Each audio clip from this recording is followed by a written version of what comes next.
ሰላም ጤና ይስጥልን የተወደዳችሁ ተመልካቾቻችን እንዴት ናችሁ? የጂኤምኤም ቲቪ ነው። ፕሮግራማችን ጉዳያችን ነው። ጉዳያችን ዘወትር ሰኞ ምሽት 2 ሰዓት ወደ እናንተ ይደርሳል። በዚህ ፕሮግራም የተለያዩ ርዕሰ ነገሮችን ነው የምናነሳው። እናንተም በየጊዜው እየተከታተላችሁ ስለምትሰጡን አስተያየት እጅግ አድርገን ነው የምናመሰግነው። የዛሬ እንግዳችን ነብይት ሀና ቸኮል ናት። በተለይ በአገልግሎቷ ዙሪያና እንደዚሁም በነቢያት አገልግሎት ዙሪያ አንዳንድ ሀሳቦችን እናነሳለን። እናንተ ደግሞ እንድትከታተሉን በአክብሮት ነው የምጋብዘው። ነብይት ሀና እንኳን በደህና መጣሽ ወደ ስቱዲዮአችን። እንኳን ደህና ቆያችሁኝ። አመሰግናለሁ ስለጋበዝከኝ ወንድሜ። አመሰግናለሁ። እንዴት ነው ህይወት አገልግሎት እንዴት ነው? ሁሉ መልካም፣ ክብር ለሱ ይሁን። ጥሩ ነው አገልግሎት፣ በጣም ጥሩ ነው። እግዚአብሔር እየረዳን ነው። ጌታ ይባረክ። እግዚአብሔር ይመስገን። ክብር ለሱ ይሁን። አሜን። ወደ ዋናው ሐሳቤ እንግዲህ ከመግባቴ በፊት እስቲ ትንሽ ስላስተዳደግሽ ከዛ ጌታን መቼና በምን ሁኔታ እንዳገኘሽ እንደው ተመልካቾች ቢያውቁ ብዬ ነው። እሺ፣ ያው እግዚአብሔር ይመስገን፣ ጌታ ይባረክ። የተወለድኩት አጠር አድርጌ እናገራለሁ። ያው በሌላው ቦታ በብዙ ስለተናገርኩ የተወለድኩት ወደ አፋር ክልል ነው። እዛ ነው ተወልጄ ያደግኩት። ከዛ በኋላ ደግሞ ትንሽ ከፍ ካልን በኋላ ወደ መታራ የሚባለው አገር ላይ ሄደን አድገናል። እንግዲህ እግዚአብሔር እርቶን ደግሞ ያው ከዛ ወተን አዲስ አበባ እየኖርን ነው ማለት ነው። እግዚአብሔር የተባረከ ይሁን። ጌታን መቼ ነው ያገኘሽው? 14 15 ዓመት እንደዚህ ይሆነኛል ወደ ጌታ ከመጣው ያገኘሁት።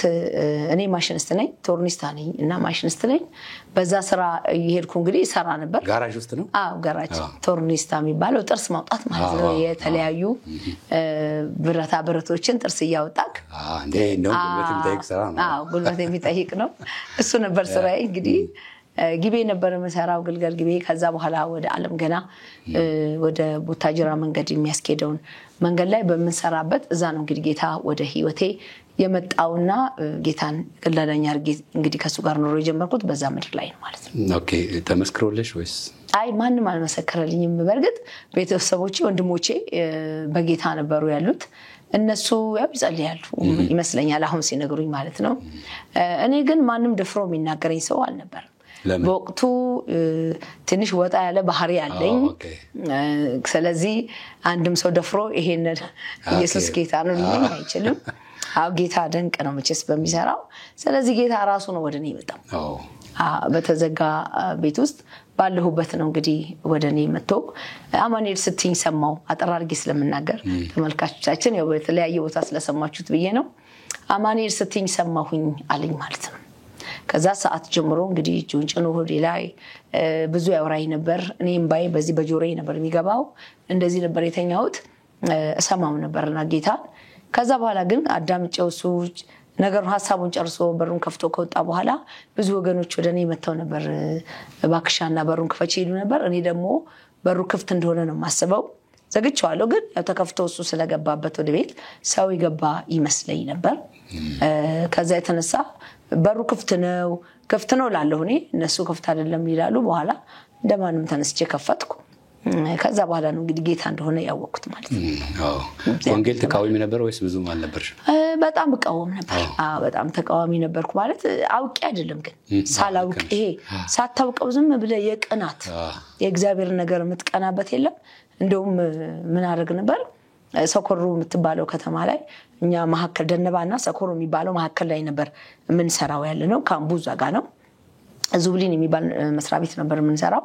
ሳሊኒና ዙብሊን የሚባለው አብሮ ነው ተቆራኝተው የሚሰሩት የነበረውና እዛ ድርጅት ነበር እኔ የምሰራው። ስለዚህ የምሰራበት እዛ ቦታ ላይ የተለያዩ ሰዎች መተው ስለ ጌታ በመንገድም በምንም ያወራሉ። በጣም እናድዳለሁ። ወንድሜ ወደ ጌታ ያወሰዱት እነሱ ናቸውና በጣም እናድዳለሁ። እንዴት ይቀልዱበታል፣ በቃ እንዴት አምላክ ሆኖ ይቀልዱበታል፣ በጣም እንዴት ይቀልዳሉ ነው እንግዲህ። እንደውም ወንድሜን በቃ የሆነ ስጦታ ሰጥቼው ነበርና በቃ ወይ እሱን ወይ እኔን ምረጥ አልኩት።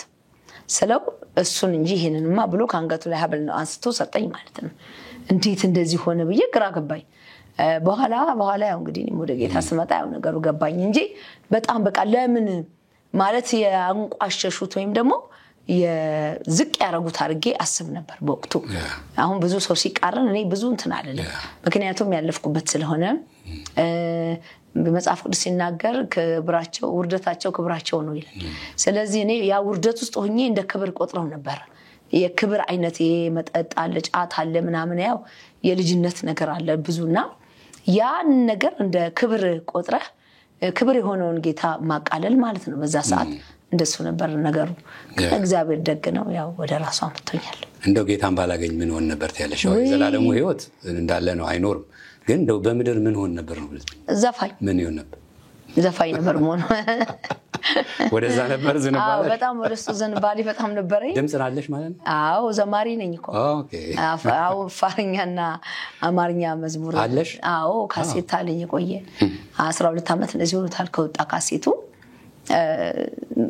ቤተሰብም የሚያስበው መምህራኖችም የሚያስቡት ዘፍናለች እንጂ ዶ መካኒክ ትሆናለች ብላ አያስቡም ነበር እናቴ ባትሪ ክፍል ሰራተኛ ናትና እዛ አፋር ክልል ውስጥ ማለት ነው እዛ ስለምትሰራ እና ጽዳት ማብረው ይሰራሉ ከዛ በኋላ ባትሪ ክፍልም ይስተሰራለች አብራ አያይዘው ብዙ ናቸው ወደ 4 እንደዚህ እናቶች ናቸውና እየልኩ አንዳንዴ ከትምህርት ቤት ወጣ እነሱን አይ ነበር ያ ይመስለኛል እንግዲህ ወደ መካኒካል ስራ እንዳደላ ያደረገው እሱ ነው ብዬ አንዳንዴ ያስባለሁ እንጂ እውነት ለመናገር ዘፋኝ ነበር ሆኖ ብዬ ነው ማምነው ምክንያቱም ትምህርት ቤት የያንዳንዱ ሰው ዘፈን ኮፒ በማድረግ በጣም ነው የምታወቀው እና ቤታችን ያው የድሮ ቴፕ አለ በሱ በካሴት እንደዚህ ይከታተልኛል በቃ ቀላል አልዘፍንም እና ሰው አስተማሪዎች ይሄ ሰኔ 30 ቆመው ነው የሚያጨበጭቡልኝ በጣምና በጣም ዘፈን ነበር ስለዚህ ወደ ዘፈን አደላ ይሆናል ያስባለሁ እግዚአብሔር አስመልጦሻል በጣም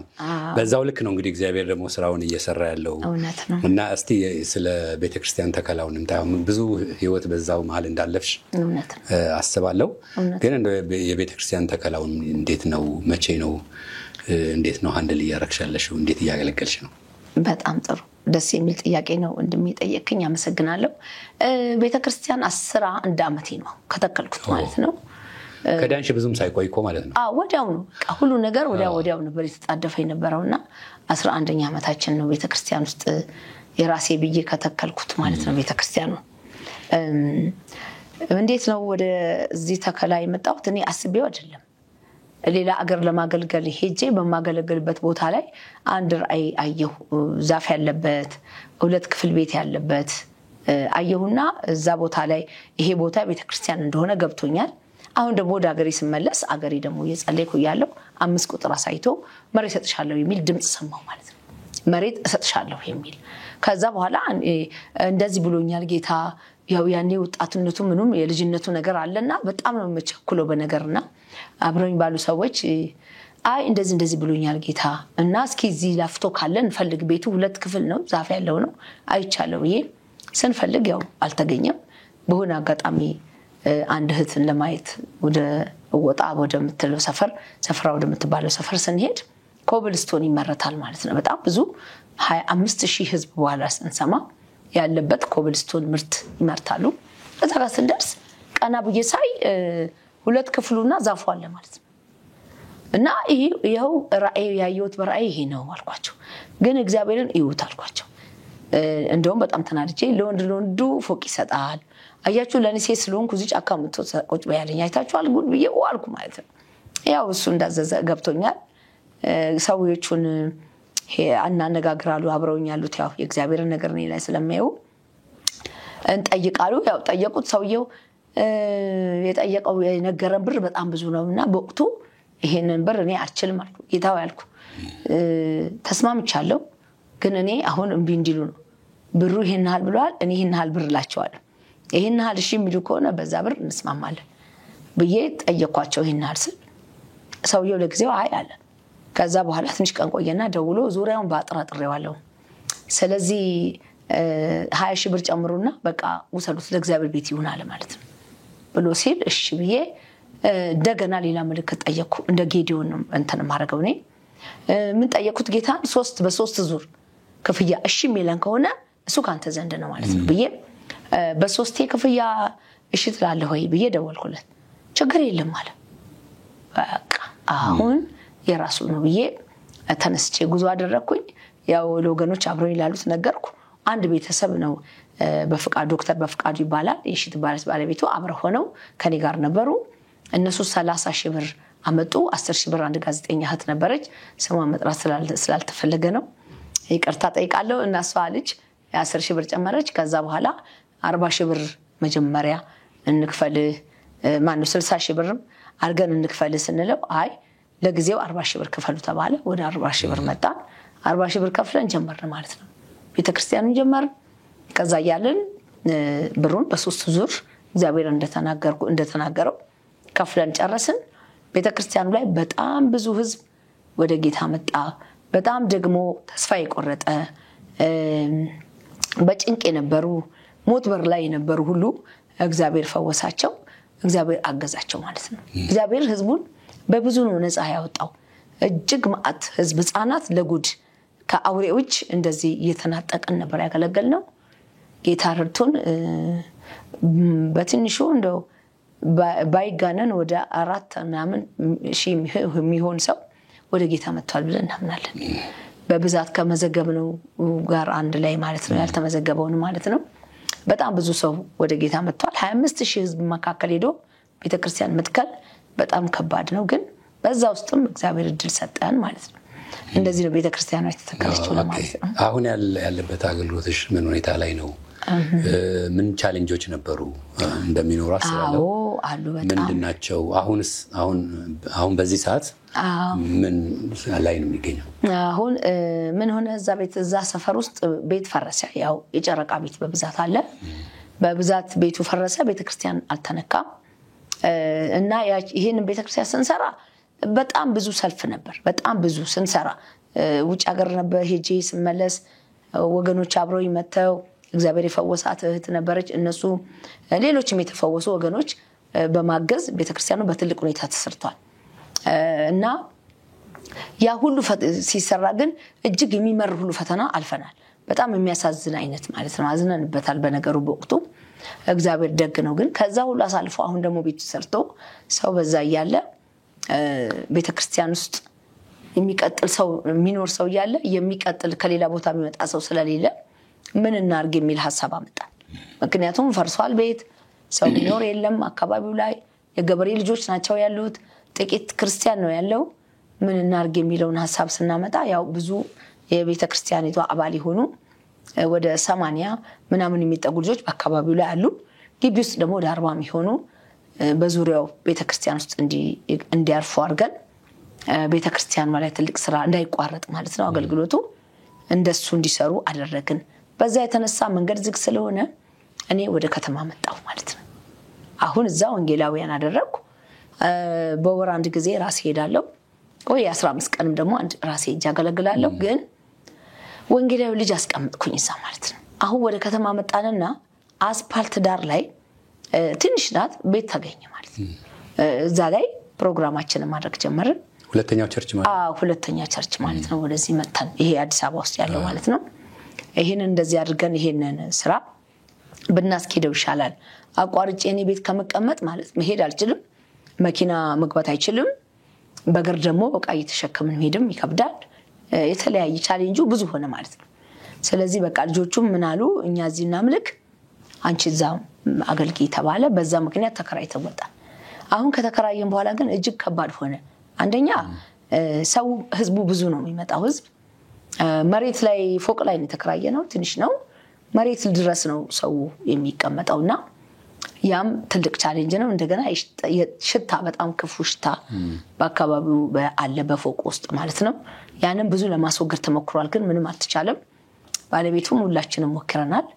በዛ ምክንያት ሰውን መጥቶ በሽታ ከመሸመት መግባት የሚችል ብቻ ቢገባ የተቀረው ባይመጣ የሚል ሐሳብ ስላመጣን ያው አንዳንዴ ስለምናገር እኔ ሰው በብዛት በቃ ሰው ቀድሞኛል ስለዚህ እኔ መሄድ አልችልም ከማለት የተነሳ ብዙ ሰው እንደ ድሮ ቤተክርስቲያኑን መምጣት አልተቻለም ማለት ነው። እንደገና ለሱ ብለን አርብን ጨመርን ማለት ነው ፕሮግራሙን።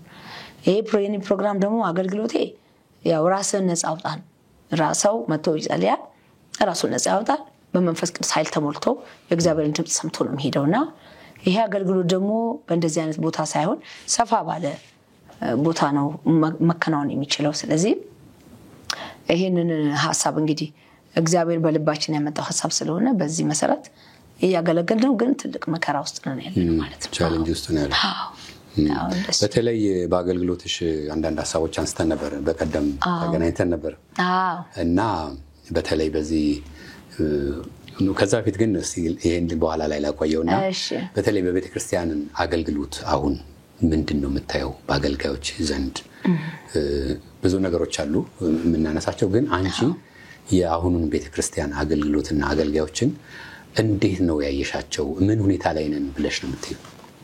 አዎ እንግዲህ ያው እኔ በራሴ ማለት ነው በራሴ ያለንበት ይሄ ያሁኑ አገልግሎት የፈተና ዘመን ብዬ አስባለሁ። ፈተና የሞላበት፣ ምክንያቱም እውነቱንና ውሸቱን ሰው መለየት ያቃተበት፣ መንፈስ ቅዱስ የሚመራው ህዝብ ሳይሆን ስሜት የሚመራው ህዝብ የበዛበት ስለሆነ ትንሽ የከበደ ዘመን ነው ብዬ አስባለሁ። ወደ አገልጋዮቹም ስንመጣ ወደ አገልጋዮቹ ወዳለነው ከራሴ ጨምሮ ማለት ነው ወዳለነው አገልጋዮች ስንመለከት ከእውነት ጋር የተጣበቁት ያው እንደ መጽሐፍ ቅዱሱ ጥግ ይዘው ነው ያሉት፣ ከእውነት ጋር ያሉት ማለት ነው። የሚያግዛቸውም የለም፣ የሚረዳም የለም፣ አብሯቸው የሚቆምም የለም። ምክንያቱም ያሁን ባለንበት ሰዓት ያለው አገልግሎት ትንሽ ወጣ ያለ አገልግሎት ነው። እኔ ከዚህ በፊት ተናግሬ ነበርና እንደውም መንፈስ ቅዱስን ነው ከሰው መታስወጣው ብለውኛል። እንዴት መንፈስ ቅዱስ ይወጣል ብለው እንዳሰቡ ግን እኔ አላውቅም፣ እውነት ለመናገር ማለት ነው። ስለዚህ ይሄ ራስን መውደድ የሞላበት ነው አገልግሎቱ እንጂ ለሰው እንደነ ጳውሎስ እንደነ ጴጥሮስ ለሌላው ህዝብ መኖር ሳይሆን ለራስ መኖር። እንደውም አንድ ቀን ምን አልኩ መሰለኔ የዘንድሮ አገልግሎት ብለው ስብሰባ አድርገው ጠርተውኝ እዛ ይጠይቁኝ ነበርና ዝም ብለው ቁጭ ብለው ጥያቄ ጠይቁ ነበር። እንግዲህ የዘንድሮ አገልጋዮች በጣም ቱጃር ናችሁ አሉኝ ማለት ነው። እኔ የለሁበትም አልኳት፣ ቱጃር ውስጥ የለሁም፣ እየታረድቶኝ ወደ ውጭ ነኝ ያለሁት። ግን ላሉት ደግሞ መናገር የምፈልገው አንድ ነገር አለኝ አልኳቸው። ምንድነው ሲሉ ብዙ ምስኪኖች ሆነን አንድ ምስኪን የሆነውን ሰው ሀብታም አድርገናል አልኩኝ። ተስማምተን ያ ሰው ቢፈልግ የፈለገውን ነገር ማድረግ አሁን ይችላል አልኳቸው። ልክ እንደዛ አይነት ህይወት ነው ይሄ። ጫት ሲቃም በቀደም ተናግሬዋለሁ። የጫት ነገር ነው ያውቀዋለሁና ጫት ሲቃም ምርቃና የሚባል ነገር አለ። ይሁን በቃ ሁሉ ነገር ያንተ ሆኖ ይታያል። የተነገረክን ሁሉ ትሰማለህ። በቃ ያ ነገር ልክ ነው ብለህ ታስባለህ። ልክ እንደዛ አይነት በስሜት ስለምትሆን በደስታ ስለምትሆን ያለክን ሁሉ ዘርግፈህ ታደርጋለህ። በማግስቱ ግን እጅክ ላይ ምንም ነገር የለም። እንዴት ሰጠው እንዴት እናደረኩ ወይኔ ጉዴ ወይ ተበላው እንደዚህ ሆንኩ ብሎ ያ ሰው ይጮሃል። ልክ ያ ነገር በዚህኛው በተመሳሳይ ሁኔታ እኔ ያው ካለም ስለመጣው ብዙዎች ካለም አልመጡም። ያው እኔ ግን ካለም መጥቼ ነው። ስለዚህ የዓለም ነገር ውስጥ ስለማቀው አሁንም ማየው በዚህ ምድር ላይ እንደዚህ አይነት ህይወት ነው አገልጋዮች እውነት እግዚአብሔር በሚያውቀው ማለት ነው ራሳቸው ቢመለከቱት መልካም ነው ብዬ ነው የማምነው። ያለው አገልግሎት ጥሩ ነው ብዬ አላምንም። ከመንፈሳዊ ከክርስቶስ ጋር ነው የሚል እምነትም የለኝም። በራሴ ነው ግን ይሄ እኔ መረዳት ምንድነው እዚህ ላይ ያደረሰን እያልኩ አሁን ስትናገር ያስብ ነበር። በተለይ እንደ ምእመናን ነቢያትን እግዚአብሔር ሰው የሚባሉትን የመከተልና ለነሱ የመሆን ችግሩ ምንድነው? የቱ ጋር ነው ጉለቱ? አዎ ሰዎቹ ጌታ ኢየሱስ ክርስቶስ 5 እንጀራና 2 ዓሳ ለህዝቡ አበላ ይላል። አስተምሮ ሲጨርስ አበልቷል ይላልና በሌላ ቦታ ደግሞ ስትሄድ ስጋዬን ያልበላ ደሜን ያልጠጣ ከኔ ጋር ህብረት የለውም ብሎ ሲላቸው ሁሉም ሰው ጥሎት ሄደ ይላል። ሁልቅ ብሎ ሄደ። ይሄ ምን አይነት ንግግር ነው? ምንድነው ያሉ ጥሎት ሄዱ ይላል። ስለዚህ ምን አሉት? ምን አይነት ንግግር ነው ይያሉ ኢየሱስን ተተውት ሄዱ። ከዛ ወደ ሐዋርያቶቹ መጣና ጌታ ኢየሱስ ክርስቶስ እናንተስ ብሎ ጠይቃቸው። ምክንያቱም እነሱ ህይወት ገብቷቸው ነው የመጡት። ህይወት ገብቷቸው እንጂ ወርቅ ብር ፈውስ ምናምን ፈልገው አይደለም። ማን የጠራቸው? ራሱ ኢየሱስ ነው የጠራቸው። ጥሪው ከጌታ ነው የደረሰው እና እሱ ያሰለጠናቸው እንዳለ ያውቁታል። እነሱ ገብቷቸዋል። ስለዚህ ምን አሉ? ካንተ ወዴትም አንሄድም አሉት። የምድር ብቻ ሳይሆን የሰማይም የህይወት ቃል አለ ካሉት። ስለዚህ ካንተ ወዴትም አንሄድም አሉ። ለዚህ ነው ጌታ በቃ የሰማይ አባት የገለጠው እንጂ የሥጋና ደም አልገለጸውም ያለው። ለዚህ ነው እና ብዙ ሰው የምድር ነገር ፈልጎ ነው የሚሄደው። የምድር ነገር የሚፈልግ ሰው ትናንሽ ታቦት ይዞ ይዞራል። የራሱ ታቦት አለው፣ ሞባይሉ ላይ አለው፣ ልቡ ላይ አለው፣ እኔም ሊሆን ይችላል ሌላም ነብይ ሊሆን ይችላል ሌላም ፓስተሮችም አገልጋዮች በቃ ብቻ ሊሆኑ ይችላሉ እና ይሄ ሁሉ ነገር የተከሰተው ለዚህ ምድር ነገር ስለሚሮጥ ነው ህዝቡ ለዚህ ምድር ነገር ጌታ መልስ ሲሰጥ ምን አለ ኢየሱስ ጽድቁንና መንግስቱን ፈልጉታል ሌላው በሙሉ ምን ይሆናል አለ ይጨምራል አለ ሰው ለሚጨመር ነገር ሰው አይተጋም መትጋት ያለበት ለአድራጊው ነው አሁን ሰው የተላለፈው እዚህ ጋር ምን ተፈጥሮባቸው መሰለ የሚፈልጉት ነገር አለ የሚፈልጉትን ነገር ለማግኘት ሲሉ የት ይሄዳሉ ነብይ ጋር ይሄዳሉ እዛ ነብይ ጋር ሄደው የሆነ ድምጽ ለምሳሌ ለአንተ የሆነ ነገር ይነገርሃል ያ ነገር በቃ እኔንም ጮቤ ያስረግጣል ቀደም ብያለሁ እንደ ምርቃና ነው የሚያደርገው ነገር ይያው ሌሎቹን በቃ ያዝልላል እኔ በአንድ ጊዜ ሁሉም ሰው ይቃም ይመስላል እላለሁ የሆነ ስሜቱ በሚገርም አይነት ነው ከዛ በኋላ በቃ ይሄን አምጡ ሲባሉ ያለምንም ጥርጥር ይሄን ነገር ያላቸውን ሁሉ ቤታቸውን ሸጠው መኪናቸውን ሸጠው የሚሰጡት በእንደዚህ ነገር ተነደፉ ነው ፈልገው ስለሚሄዱ ነው የፈለጉት ነገር ደግሞ ለክፉ ነገር አሳልፎ ሰጣቸው ማለት ነው እንጂ ኢየሱስን በእውነት ከገንዘብም ከብሩም ከወርቁም ከዝናውም ከሁሉም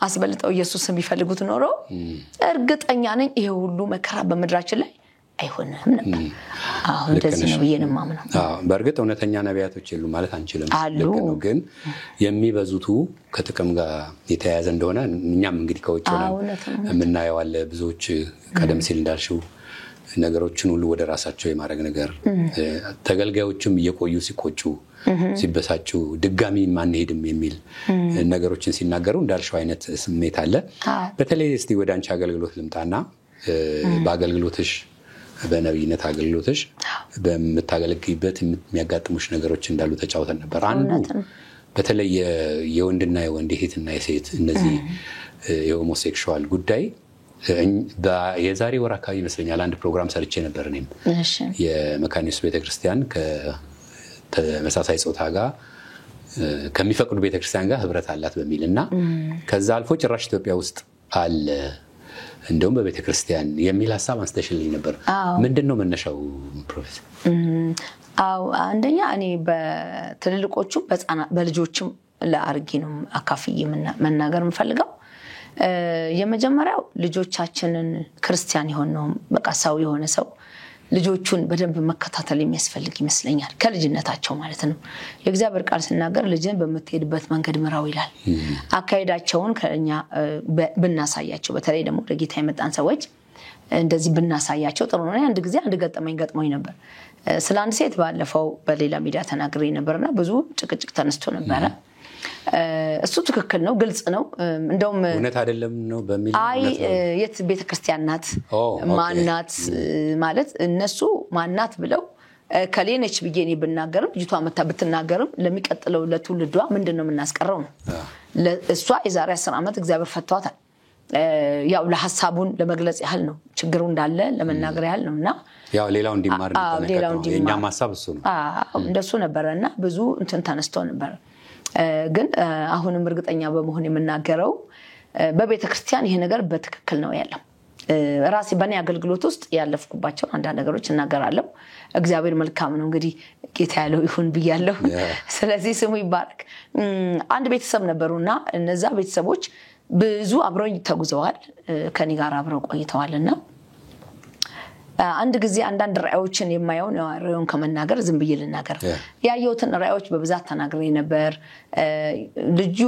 ልጅም ደግሞ እንደ አይነት ሌላ ችግር ውስጥ እንደሚገባ ይሄ አልመሰለኝም በርግጥ በሌላ ችግር እንደሚገባ አርጌ ተናግሬ ነበርና የተናገርኩት ነገር ከትንሽ ጊዜ በኋላ ብላቴናው ያው በእንደዚህ አይነት ችግር ውስጥ ሆኖ ተገኘ ማለት ነው ምን ያህል እድሜ ሆነዋል 14 ወይ እንደዚህ ሆነዋል በዛ ሰዓት ያንን ነገር ተሰማኔ በጣም ነው የደነገጥኩት ደግሞ አድራጊውም እሱ ሆኖ ነው የተገኘው ምክንያቱም እሱን ሌላ ሰው አስተምሮታል እሱ ደግሞ ሌሎች ልጆችን ያስተምር ነበርና በጣም ብዙ ችግር ተፈጥሮ ነበር በዛ ቤተሰብ ላይ ከዛ በኋላ ግን ብዙ በእግዚአብሔር ፊት ሆኜ በብዙ ጸለይኩ ማለት ልጆች ላይ በብዛት ህፃናት ልጆች ላይ በዚህ እድሜ ያሉ ልጆች ላይ ይሄ ልጅ አሁን ከሱ በኋላ ስንት ልጅ ይጠፋል ከሱ ቀጥሎ ስንት ቤተሰብ ነው የሚያዝነው ከነሱ ቀጥሎ ስንት ነገር ነው የሚመጣው የሚለውን በጣም አርጌ ያስቤ ነበር የሚገርም እኔ ወንዶች ናቸው ልጆቼና ከትምህርት ቤት ልጆቼ ሲመጡ እኔ አላውቅም ግን በጣም የሚገርመኝ በቃ ገላቸውን ቶሎ አጥቤ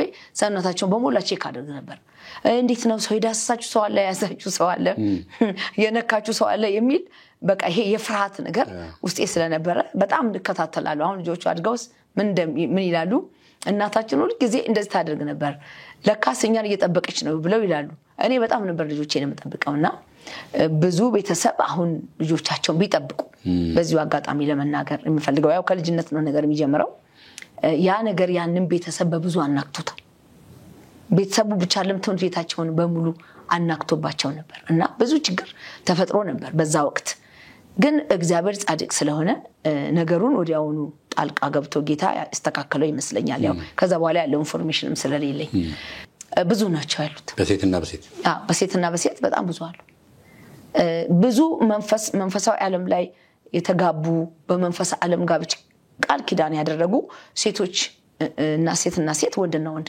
ብዙዎች ወደኔ መተዋል እኔ ማመን እስከሚያቅተኝ እንደው አገሬ ውስጥ ነው ሁሉ ጉድ እስከምል ድረስ በህይወቴ ውስጥ አልፏል በአገልግሎቴ ውስጥ አልፏል ማለት ነው እግዚአብሔር እየረዳኝ አንዳንዶቹ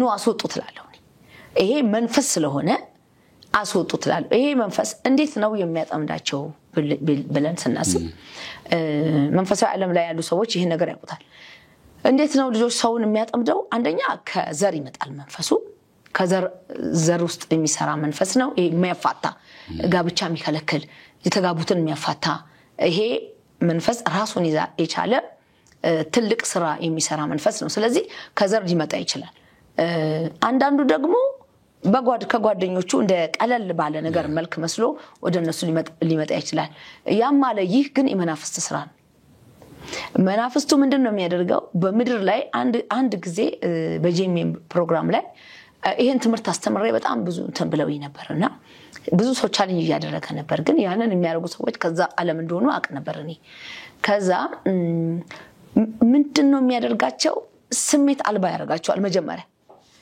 ወይ ከሴት ጋር ወንዱ ከሴት ጋር ምንም አይነት ደስታ እንዲያጣ ያደርገዋል ደስታ የሚባለው ነገር ይጠፋል ማለት ነው ስለዚህ ምን ያደርጋል ለሊት ቀን ያያትን ሴት የምትመስል ለሊት ትመጣበትና አብሮ ይተኛል አብሮ ሲተኛ በመድር ላይ ያለ ግንኙነት አይደለም ያ ግንኙነት መንፈሳዊ ዓለም ላይ ያለ ግንኙነት ስለሆነ ደስታ ወደር የሌለው ነው የሚሆነው ለሴቶቹም በተለያየ ነገር ራሳቸውን እንዲያረኩ ያደረገ በዚህ ምድር ላይ የሌለ እርካታ ይሰጣቸዋል ማለት ነው በሴቱም ለወንዱም ነው ይሄ ነገር ከዛ የተነሳ ምን ይፈልጋሉ ወደ ሴት ከመጡ ኖርማላዊ ግንኙነት ነው የሚገናኙት ያ ደግሞ ያ በለሊት የሚረኩትን እርካታ አይሰጣቸው ማለት ነው በለሊት የሚሰጣቸው የሚያገኙትን እርካታ ስለማያገኙ ሴትን አይፈልጉ ምን ይፈልጋሉ ወንድ ይፈልጋሉ ወንዱ ወንዱን ይፈልጋል ማለት ነው ከዛ የተነሳ እነዛ ሰዎች ያ ለሊት በሆነ ደስ በሚል ስሜት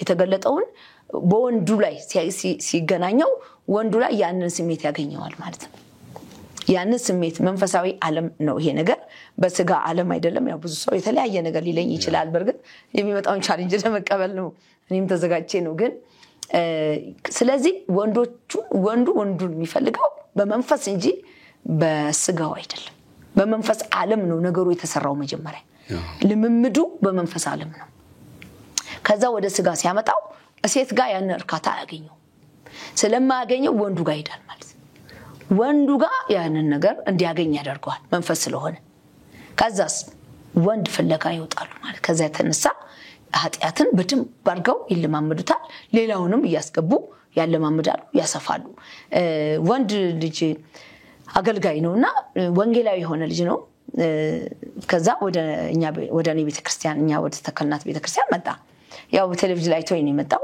ከዛ በኋላ ልክ ሲመጣ መንፈስ ቅዱስ የተጣበቀ ወንድ ላው ላይ ያሳየኝ ማለት ነው ጥብቅ ላው ላይ ያለ ሌላ ወንድ አየሁ ሌላ ፊቱ እንደ ቀይዳማ ይሄ ጸይም ነው ያ ደግሞ ቀይዳማ ከለር ያለው ሰው አየሁ ከዛ እኔን በቃ አለቅሽም እንደዚህ ነው እንዲ ነው በቃ ይሄ የሚያረጋቸውን በመድር ላይ የሚያረጋቸው አትችልም እያልኩ ነው መንፈሱን በቃ ሰውየው ላይ አላቀን ስንጨርስ ያው ፕሮግራሙ ሲያልቅ ቢሮ ጠርቼ አንተ እንደዚህ እንድታረጋል አዋል ስለዚህ አሁን ምንድነው መቀጥለው ከዚህ በኋላ ሲለኝ ከዚህ በኋላ የሚቀጥለው ያንንም ሰው አምጣው አሁን አንተ ያስለምድከው ብዙ ናቸው አለ ከብዙዎቹ የተወሰኑት ክርስቶስ ወደ ጌታ መጥተዋል አለ የመጡትን አምጣቸው አልኩት የመጡትን አምጣቸው ከዛ በኋላ እንጸልያለን ከዛ ወደ ሕክምና ትሄዳላችሁ ወደ ምድራዊ ሕክምና በዛ የሚሰጠውን መድኃኒት ሊኖር ይችላል የተለያየ ነገር ሊዳረጉላችሁ ስለሚችሉ መጀመሪያ ግን መንፈሱ ይመታልኩ መጀመሪያ የመንፈሱ ስር ይነቀላልኩ ማለት ነው ከዛ ያ ወንድም ተስማማ ራሳቸው መግለጽ አልፈለጉም ወገኖቹ እነዛ ወንድሞች ያው ይሰሙኛል ብዬ ተስፋ አድርጋለሁ መጡ ግን የተወሰኑት መጡ ከዛ በኋላ በስልክ ህዝቡን እነዛን ወገኖች በብዛት እንዳገለግላለ ብዙዎቹ ነፃ ይወጣሉ አጋንንቱ ሲወጣ ምልክት በመስጠት ነው ልክ እንደ ሴት ልጅ ወር አበባ አይነት ነገር ከኋላ እንዲወጣ ያደርጋል መንፈሱ እንደዚህ ስለሆነ በጣም በብዙ ወንድሞች ይጎዳሉ ደሞ ወንዶች ለመናገር ራሱ ያፍራሉ እፍረት በጣም ነው እንደውም ሴት ይሻላል ወንዶቹ በጣም ነው የሚያፍሩት እፍረት ውስጥ ነው የሚገቡትና መናገር አይችሉም በቃ አንዱ እንደተቆጩ እንደሚገላግላቸው እንደሌለ ነው የሚያምኑት ከዚህ ነገር ግን አለ ኢየሱስ የሚገላግል ናውጣ ብለን እናስወጣው ኃይል ያለው ጌታ ከኛ ጋር አለ ስለዚህ በዚሁ አጋጣሚ እንደው በዚህ ችግር ውስጥ ያላችሁ ወንድሞች ቤተክርስቲያናችን እናገራለሁ የጽድቅ ፀሐይ እግዚአብሔር ፍቅር ዓለም አቀፍ ቤተክርስቲያን ይባላል ወደዛ ብትመጡና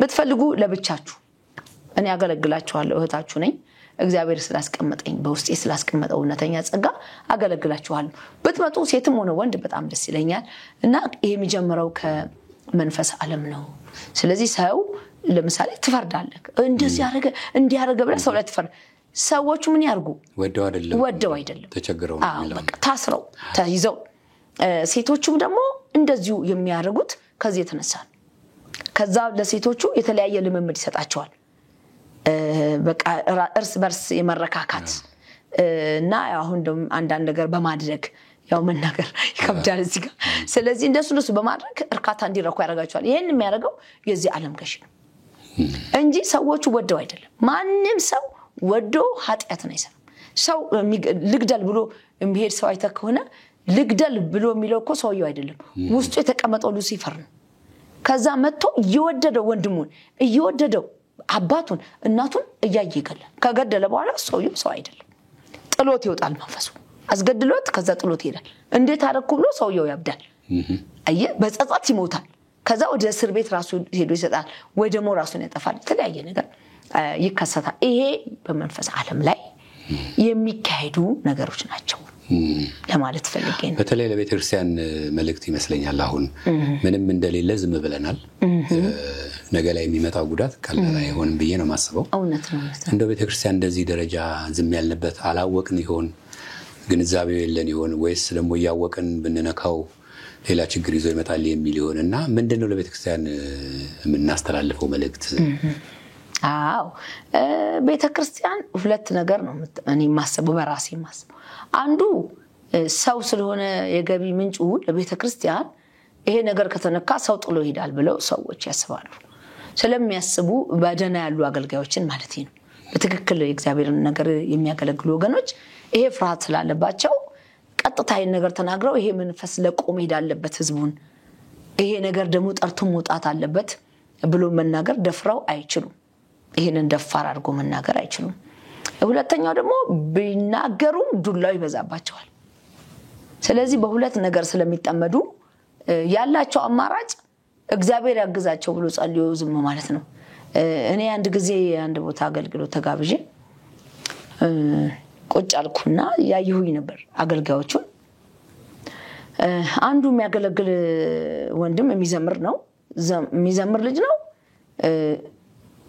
አጭር አንገት ከዚህ ካንገቱ የወንድ አንገት አየው አንገት ይሄ እቺ ማለት ነው እና በቃው አልኩ ይሄ ልጅ ወንዶችን ያጠምዳል አልኩ ወዲያው ዛቁጭ ብዬ ከዛ በኋላ በቃ ጌታ ሆይ ይሄ ልጅ እኔ እንዴት ነው ማግኘት የምችለው አልኩ ሲዘምር ህዝቡ ይዘላል እኔ እንዴት ልቀበል በቃ ተጨነቅኩ ያው ራሴን ጻድቅ ለማድረግ ብዬ አይደለም ያው ጌታ የተናገረኝ ለመናገር ብቻ ነው እኔ ምንም ጽድቅ የለኝም ጽድቅ ክርስቶስ ብቻ ነው ግን የሰጠኝን ጸጋ ለህዝቡ አስተላልፋለሁ እንደዚህ ተናግሬ ማለት ነው ስለዚህ በጣም ተጨነቅኩኝና በጣም ሞዶ ፓስተር ነበር የጋበዘኝ እኔ ፓስተር አንድ ነገር ልነግርህ ነው ስለው ምን እዚህ ልጅ ላይ እንደዚህ ነገር ያያየው ነው እጁን እንደዚህ አርጎ መታና ሀና ላይ ወይስ ጌታ እኮ በትክክል ነው ያሳይሻል እንዴት አለ ከዛ አውጥተን እንኳን መተነው እዚህ 2 አመቱ ነው አሁን አለ ይሄ አገልጋዩ ልጅው እና ነፃ ወጣው አው መንፈሱ ጮታ አይ አልወጣም አልኩት እዚህ ውስጥ እየገደላቸው ነው አልኩት ከዛ እዚህ ሲልኛው እንዴት ይቻላል በቃ አገልግዬ ልጨርስ እግዚአብሔር በመሐከል ከጣለው መንፈሱን ጥሩ ነው ካልጣለው ግን ቢሮ ገብተን ቁጭ አርገን ምናነጋገር ከዛ በኋላ ፍቃደኛ ከሆነ አጋንንቱ እንዲወጣ እናደርጋለን አልኩት እሺ አለ ከዛ የተጸለየ ጌታ ደግ ስለሆነ በዛው በጉባኤው መሐከል እግዚአብሔር ጣለው መንፈሱ እና ያ መንፈስ ጮሆ ከልጁ ውስጥ ከወጣ በኋላ ልጁንና እኔና ፓስተር ሆነን ለብቻ ቁጭ ብለን ልጁን ለብቻ ቁጭ አርገን አነጋገር እንዴት ነው ብለን ስናው እጅግ ብዙ ነው እና እናንተ ጋር ከጮኮ ከወጣ በኋላ በጣም ብዙ ጥፋት አጥፍቻለሁ ይቅርታ አድርጉልኝ በጣም ጌታን አሳዝኛለሁ ብሎ አለምን አልኩት እኔ እና ያው ንስሐ ገባ ግን እኔ ምን አልኩት አሁን የጠፉት ያሉት ገና ብዙ ናቸው እዚህ ቤተክርስቲያን አልኩት ልጆች እየጠፉ ነው ስለዚህ አሁን እነሱንም መልስ ወደ መስመር ግን አንተ ቢያንስ 1 ወር ተመላለስኛ ጋር ይሄ ስር የሰደደ መንፈስ ስለሆነ በጾም ጸሎት ካልሆነ መውጣት ስለማይችል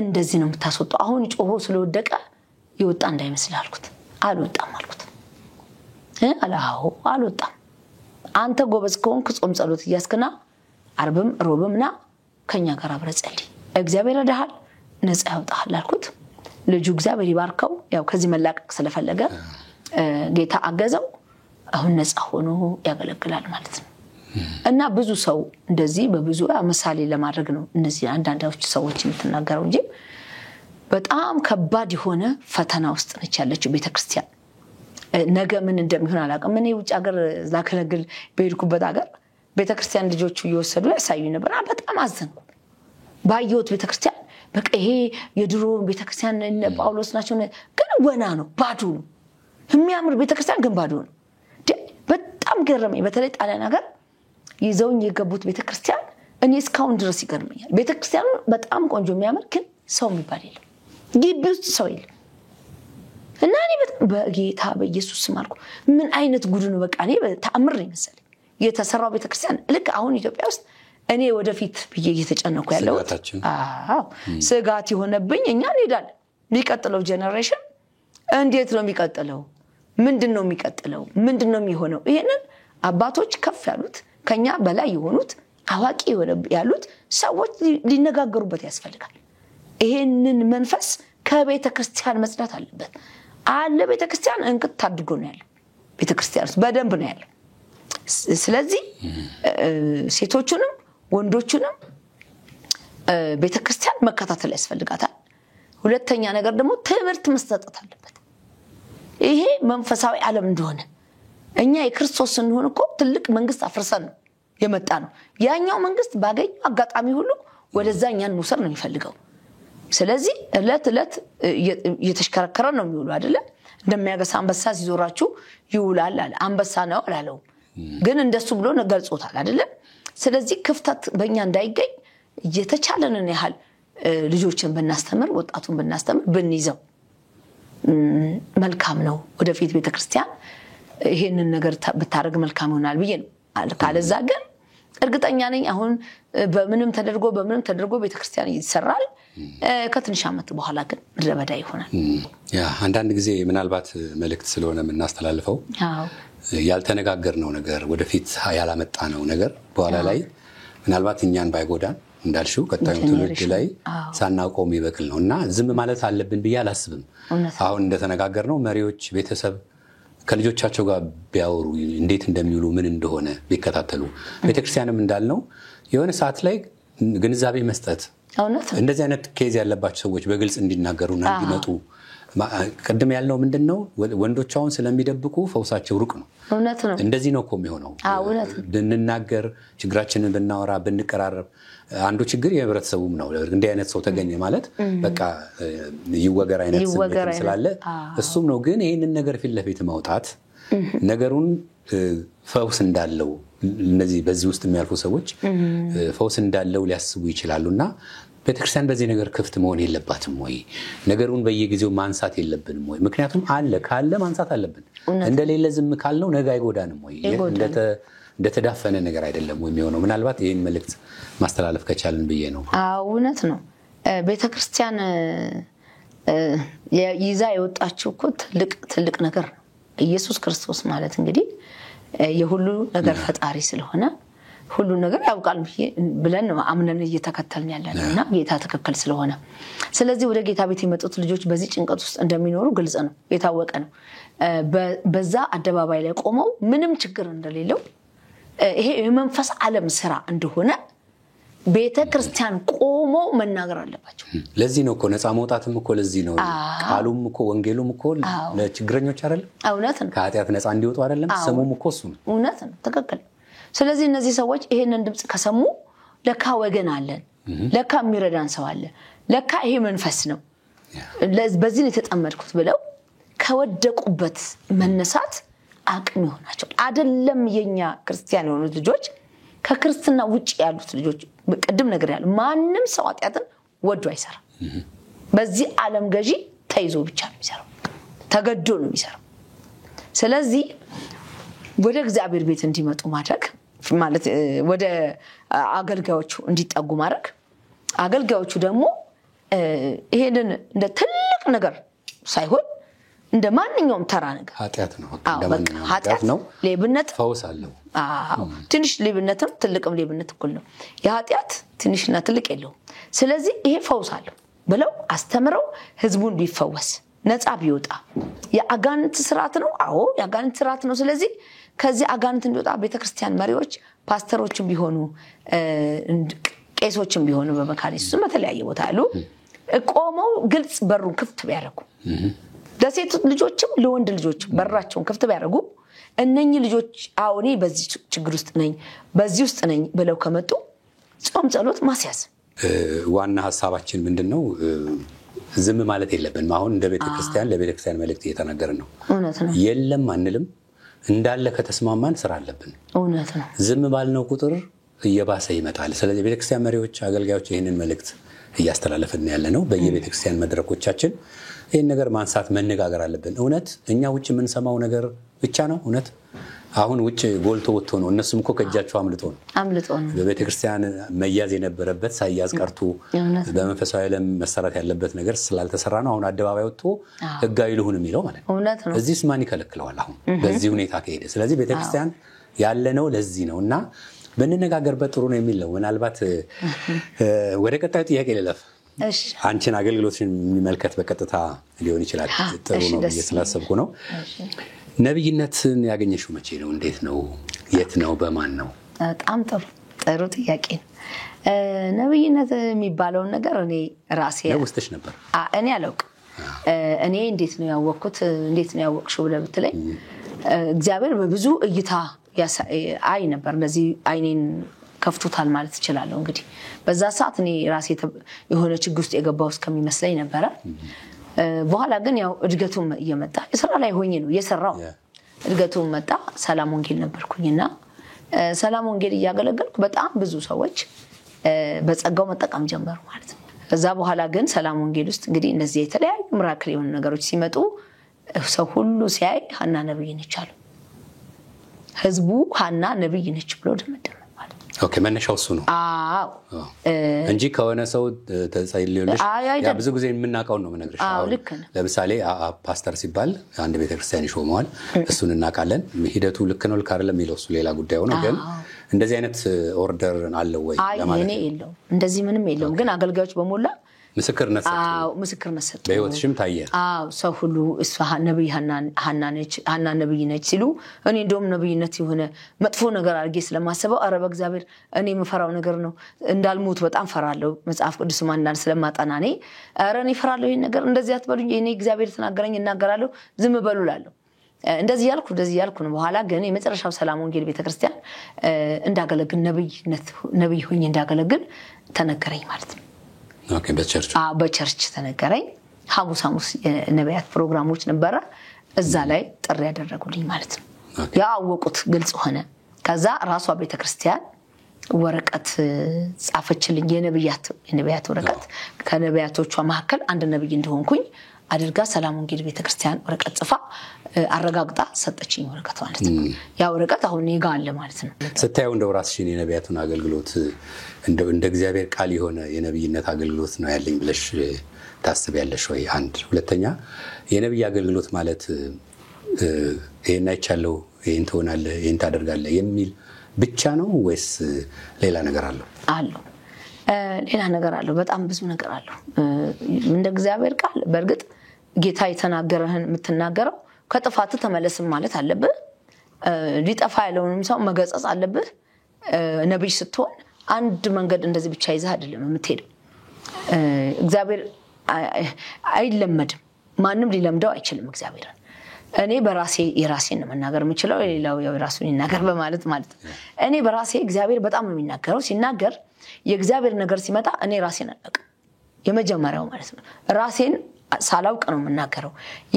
የሚመጣው ድምጽ ግን ቀጥ አድርጎ አስነስቶ ኃጢአት ከሆነ የሚሰራው ያ ሰው ከዚህ ተመለስ ነው የሚለው። እፈልግሃለሁ ተመለስ ይለዋል።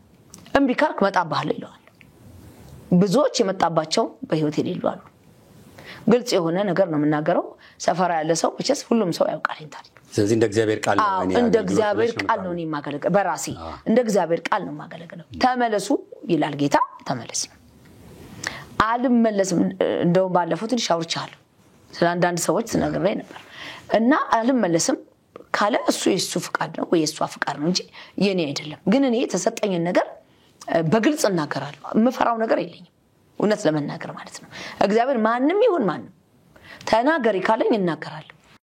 ነው ወደ መጨረሻ እየመጣው ነው። አሁንም አንቺን የተመለከተ ያቀ በተለይ በሴቶች አገልግሎት አንቺንም ሌሎችን ይመለከታል። ለምሳሌ የሐዋርያው ጳውሎስ መልእክት ሴቶች በማህበር ዝም ይበሉ ይላል።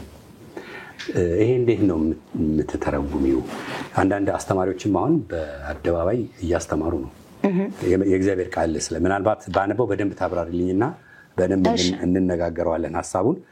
ያንቺን ምልከታ ፈልጌ ነው። አዎ ልክ ነው። ያንቺን መረዳት ትነግሪናለሽ። አንደኛ ቆሮንቶስ ላይ ያለው ነው እና አንደኛ ጢሞቴዎስ ሴቶች በማህበር ዝም ይበሉ ሕግ ደግሞ እንደሚል እንዲገዙ እንጂ እንዲናገሩ አልተፈቀደላቸውም። ለሴቶች በማህበር መካከል መናገር ነውር ነውና ምንም ሊማሩ ቢወዱ በቤታቸው ባሎቻቸውን ይጠይቁ፣ ባል የሌላቸው እንዴት እንደሆነ አላውቅም። አንደኛ ጢሞቴዎስ ምዕራፍ 2 ላይ ደግሞ ሴት በነገር ሁሉ እየተገዛች በዝግታ ትማር፣ ሴት ግን በዝግታ ትኑር እንጂ ልታስተምር ወይም በወንድ ላይ ልትሰለጥን አልወድም የሚል የእግዚአብሔር ቃል አለና ይሄ እንዴት ተረድተሽዋል አንቺ? በጣም ጥሩ። ይሄ ጳውሎስ የጻፈበት ዘመን አለው።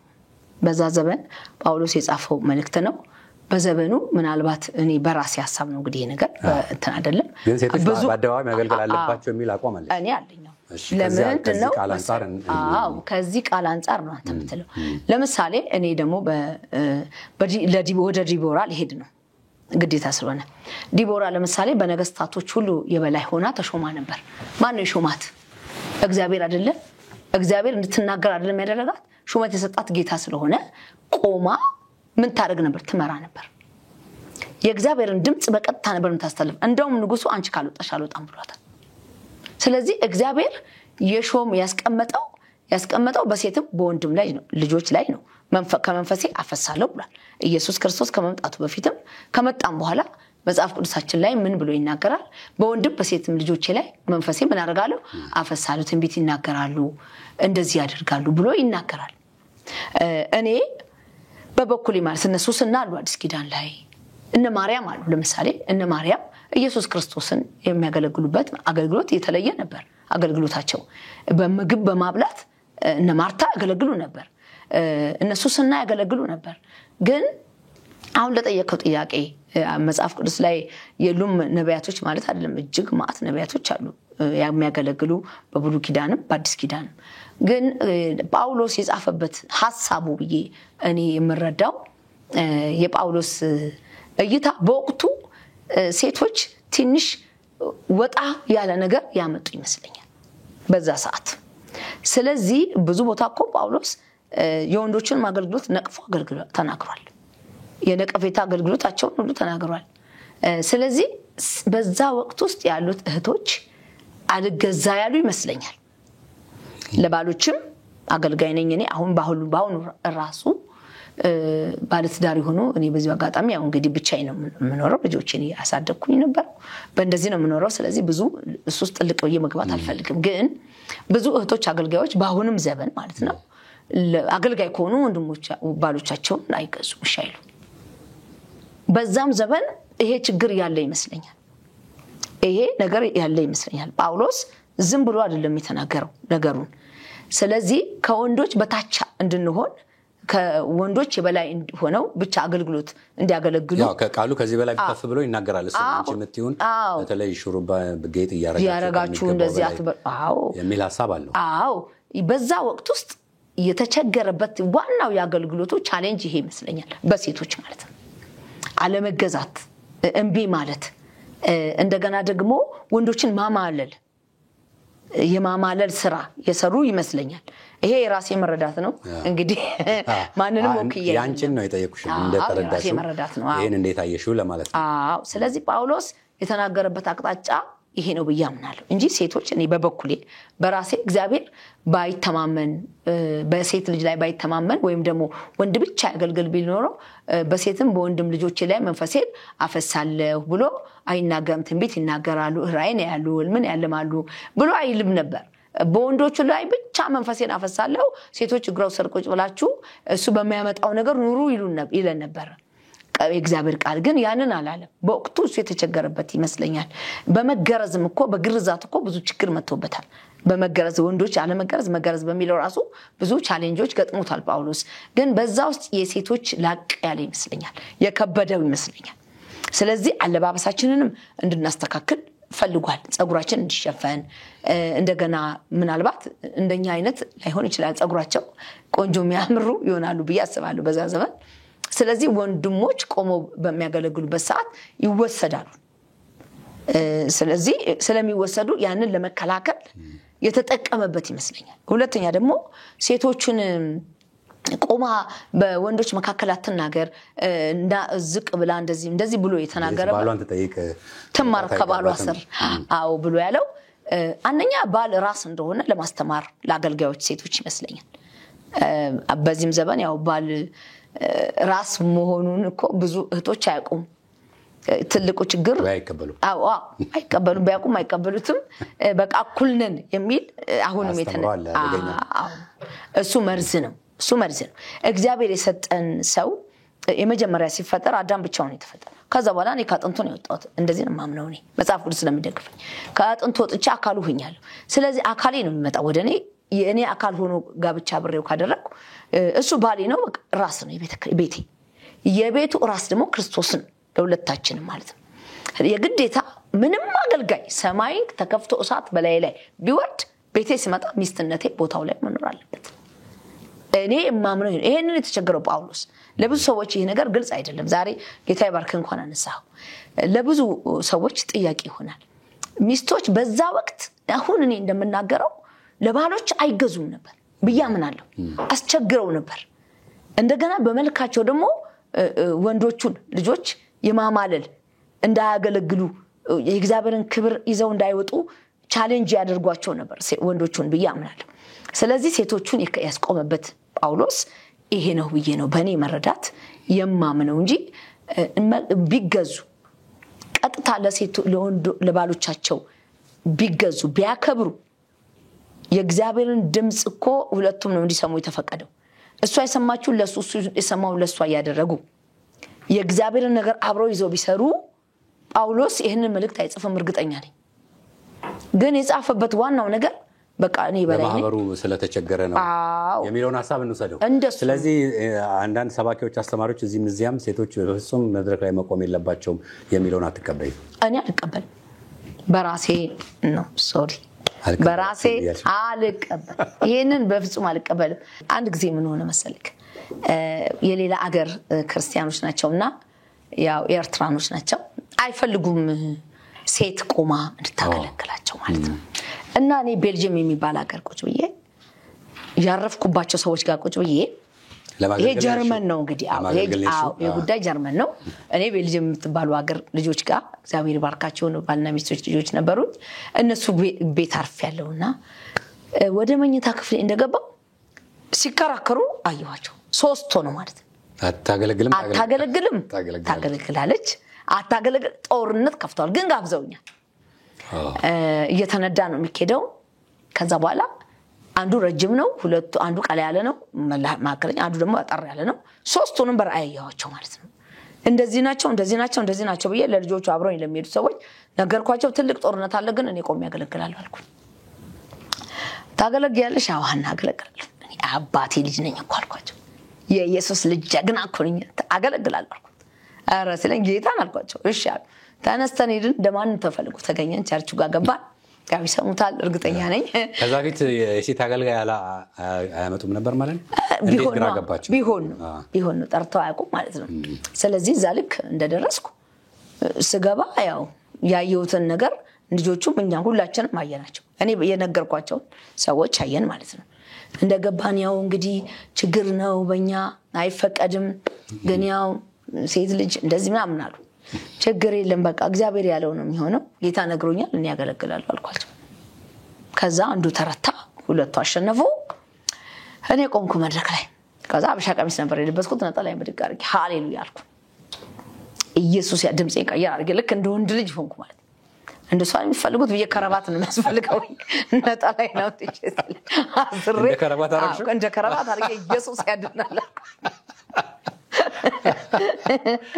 እንደዚህ በሉልኝ አልኳቸው ወንጌል በሴትም በወንድም ይሰበካል በሉና ንገሩልኝ አልኩ ህዝቡ በቃ ባንዴ ወደቀ አልኩ በሳቅ ህዝቡ አለቀ ስቀው ሊሞት በቃ ህዝቡ ከዛ በኋላ የእግዚአብሔር ክብር የእግዚአብሔር እሳት ሰማይ ዝቅ አድርጎ መጣ ወደ 55 ደቂቃ ወይ 60 ደቂቃ የሚሆን ቃል ብቻ ሰበኩ ማለት ነው የዛን ቀን ያስተማርኩት ትምህርት ራሱ ለብዙዎች መፍትሄ ነው ለብዙዎች እግዚአብሔር በጣም ብዙዎች ሰዎች ፈቷልና በዚህ አጋጣሚ ወንድሞቼ አገልጋዮች እኛን እህቶቻችሁን አትደብቁን እግዚአብሔር ያስቀመጠው ጸጋ ለህዝቡ ነው ስለዚህ አመሰግናለሁ ያ እንግዲህ ተያያዥነት ያለው ነው እንግዲህ ከልክ ያለፈ አለባበስም በእህቶቻችን ዘንድ መስመር ቢዝ ጥሩ ነው ምናልባት ይሄም እንደው ግረ መንገዳችንን ነው ይሄንን ብናስተላልፍ ጥሩ ነው እጅግ በጣም አድርጌ ነው ማመሰግነው ነብይታና እኔም በጣም ሐሳባን ስተናል እኔም በጣም ነው ማመሰግነው ወንድሜ ጌታ ምስክሬ በጣም አመሰግናለሁ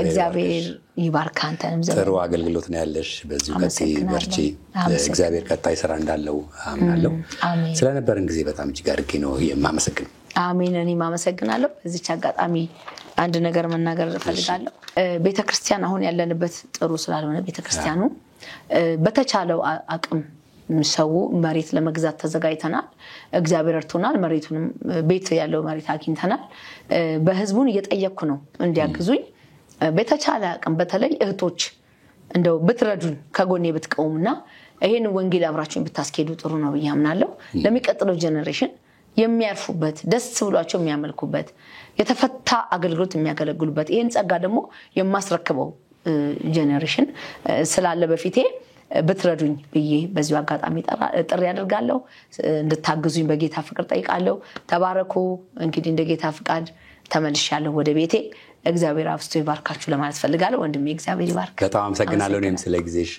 ስላስተላለፍሽው መልእክት ጠንካራ ሐሳቦች ናቸው መልእክቶቹም አንቺም በእግዚአብሔር ሐሳብ ውስጥ ሆነሽ የምታገለግዪው ነገር ለህዝቡ እየደረሰ ነው እኔም በጣም ላመሰግንሽ እወዳለሁ እግዚአብሔር ያክብርልኝ አሜን ጌታ ኢየሱስ ያኩ አመሰግናለሁ ተመልካቾቻችን እንግዲህ ከነብይታና ጋር ያደረግነውን ሐሳብ ተከታትላችኋል ጠንካራ ያሉም አሉ ለተመልካችም የሚደርሱ ለመሪዎችም እንደዚሁ በተለያየ መንገድ መልእክታችንን አስተላልፈናል እናንተም እስቲ አንሱት ይሄን ያነሳነውን ሐሳብ ቀደም ሲል በተለይ በተመሳሳይ ጾታም ሐሳብ አንስተናል ይሄ ነገር በእርግጥ ቤተክርስቲያን ጋር ምን ደረጃ ላይ ነው ያለው እናንተ ሳላያችሁም ወይ የምትመለከቱት ነገር የለም ወይ እንድንነጋገርበት ይሄን እድል መተው ፈልጋለሁ በካሜራው በኩል ሙልቀን ንጉሴ አብሮን ነበረ ከኋላችን እያገለገለን ነው እንደዚሁም ደግሞ ሐሳብ በመስጠት በመመካከር ነፃነት ዋቁማ ዳንኤል ጌትነትና እንደዚሁም ቤተልሔም አብረናችሁ ነበርን እኔም ዳንኤል ተስፋዬ ፕሮግራሙን በመብራት አብሬያችሁ ቆይቻለሁ እናንተም በተለያየ ጊዜ ስለምትሰጡን አስተያየት